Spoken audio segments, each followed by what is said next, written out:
मुजफ्फरपुर के युवाओं को जिस तरीके से रोजगार के लिए, शिक्षा के लिए भटकना पड़ रहा है कि कैसे सुधार हो। देखिए आज युवा संवाद और समागम का शुरुआत किया गया है, युवा संवाद एवं समागम।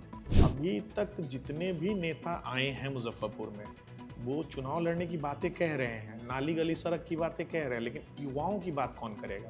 मुजफ्फरपुर के युवाओं को मुजफ्फरपुर में कैसे रोजगार मिलेगा, इन विषयों पे भी बात थी। मुजफ्फरपुर के युवा सुरक्षा को लेकर के भी बात कर रहे हैं, तो उससे कैसे बचा जाए, उसको कैसे सुधारा जाए, इन सारे विषयों पे बात हुई। उनके माता पिता जब बीमार होते हैं तो कैसे पीएमसीएच, आईजीआईएमएस, पटना एम्स और मुजफ्फरपुर के जूरन छपरा में धक्का खाना पड़ता है। ढेर सारा भीड़ था लोगों का, और जनता और युवा और माँ बहनें हमारी सवाल कर रहे थे। लोग वहाँ पे चुनाव के टाइम में कुकुर मुत्ते की तरह उठेंगे, कुकुर मुत्ते की तरह जगेंगे, और जैसे ही चुनाव खत्म हो जाएगा, चुनाव का जो निर्णय आएगा, ये लोग ऐसे गायब होते हैं, अपने बच्चों के भविष्य को चमकाने में लग जाते हैं। मुजफ्फरपुर का युवा भले रोड पर दर दर भटकता रह जाए। आदरणीय पूर्व मंत्री जी अभिभावक की तरह हैं, उन्होंने कहा कि युवा उस लायक नहीं है, तो शायद वो देख नहीं पा रहे हैं इन चीज़ों को। स्वर्णिम मुजफ्फरपुर, सुदृढ़ मुजफ्फरपुर, सुंदर मुजफ्फरपुर, आधुनिक मुजफ्फरपुर बन सकता है, ये युवा ही कर सकता है, ये आदरणीय चाचा जी से संभव नहीं है। मुजफ्फरपुर के शिवशंकर पथ स्थित एक निजी विवाह भवन के सभागार में भाजपा नेता सावन पांडे द्वारा युवा संवाद का आयोजन किया गया। इस संवाद का मुख्य उद्देश्य युवाओं से जुड़ी समस्याओं और उनके शैक्षणिक गतिविधियों एवं जीविका उपार्जन के संसाधनों में आने वाली दिक्कतों से रूबरू होना था। कार्यक्रम में सैकड़ों की संख्या में युवाओं ने हिस्सा लिया और सावन पांडे से सीधा संवाद करते हुए अपनी समस्याओं को बताया और इसके उचित निराकरण की जरूरत रखी। वहीं भाजपा नेता सावन पांडे ने सभी की समस्याओं को सुना और शिक्षा, रोजगार सहित विभिन्न मुद्दों पर अपना विजन साझा किया तथा अपने और प्रशासनिक स्तर से उचित मदद का भरोसा भी दिलाया।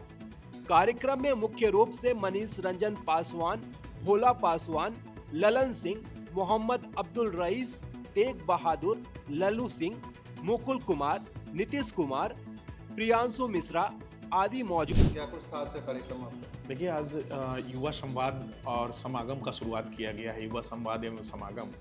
यह कार्यक्रम है मुजफ्फरपुर के युवाओं के विषय में बात करने की। मुजफ्फरपुर के युवाओं को जिस तरीके से रोजगार के लिए, शिक्षा के लिए भटकना पड़ रहा है कि कैसे सुधार हो, युवाओं के मन में क्या विचार चल रहा है। अभी तक जितने भी नेता आए हैं मुजफ्फरपुर में, वो चुनाव लड़ने की बातें कह रहे हैं, नाली गली सड़क की बातें कह रहे हैं, लेकिन युवाओं की बात कौन करेगा?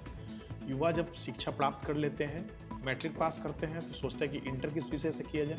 इंटर अगर कर लेते हैं तो सोचते हैं ग्रेजुएशन किस विषय से किया जाए। और जब ग्रेजुएशन हो जा रहा है या इंटर हो जा रहा है, तो वो सोच रहा है कि कौन सा वो रोजगार उन्मुखी पढ़ाई करे, रोजगार परक पढ़ाई करे, जिससे हमारा रोजगार तुरंत का तुरंत हो जाए। इन विषयों पर भी बात थी। मुजफ्फरपुर के युवाओं को मुजफ्फरपुर में कैसे रोजगार मिलेगा, इन विषयों पर भी बात थी। मुजफ्फरपुर के युवा किस तरीके से ड्राई नशे के चपेट में जा रहे हैं कुछ युवा, उससे कैसे बचाया जाए, इन विषयों पर भी बात थी। मुजफ्फरपुर के युवा सुरक्षा को लेकर के भी बात कर रहे हैं। मुजफ्फरपुर के युवा जब सड़क पर चलते हैं और बेतरतीब चालान काटा जा रहा है, जबकि सड़क चलने लायक नहीं है मुजफ्फरपुर का, और चालान बेतरतीब काटा जा रहा है, उससे भी युवा त्रस्त और परेशान है। तो उससे कैसे बचा जाए, उसको कैसे सुधारा जाए, इन सारे विषयों पे बात हुई। उनके माता पिता जब बीमार होते हैं तो कैसे पीएमसीएच, आईजीआईएमएस, पटना एम्स और मुजफ्फरपुर के जूरन छपरा में धक्का खाना पड़ता है, इस चीज़ की लड़ाई कैसे लड़ी जाए, इन्हीं विषयों पे युवा संवाद एवं समागम का कार्यक्रम था। और ये कार्यक्रम अभी शुरू हुआ है और मुजफ्फरपुर के सारे बड़े मोहल्लों में यह कार्यक्रम किया जाएगा। कैसा था रिस्पॉन्स होगा? आपने देखा कि किस तरीके का भीड़ था, वीडियो है ही आपके पास, आप देखेंगे। ढेर सारा भीड़ था लोगों का, और जनता और युवा और माँ बहनें हमारी सवाल कर रहे थे। लोग वहाँ पे लोगों के अंदर सवाल करने की जागरूकता थी, और ये जागरूकता देख करके मन गदगद होता है। आप वोट चाहे जिनको करना है कीजिए, उससे कोई मतलब नहीं बनता है, लेकिन सवाल नेता से जरूर कीजिए, क्योंकि मुजफ्फरपुर के नेता जो भी हैं वो मुजफ्फरपुर को हमेशा से बर्बाद करने का और लूटने का सोचते रहे हैं। चुनाव के टाइम में कुकुर मुत्ते की तरह उठेंगे, कुकुर मुत्ते की तरह जगेंगे, और जैसे ही चुनाव खत्म हो जाएगा, चुनाव का जो निर्णय आएगा, ये लोग ऐसे गायब होते हैं, अपने एसेट्स को बढ़ाने में लग जाते हैं, अपने बच्चों के भविष्य को चमकाने में लग जाते हैं। मुजफ्फरपुर का युवा भले रोड पर दर दर भटकता रह जाए।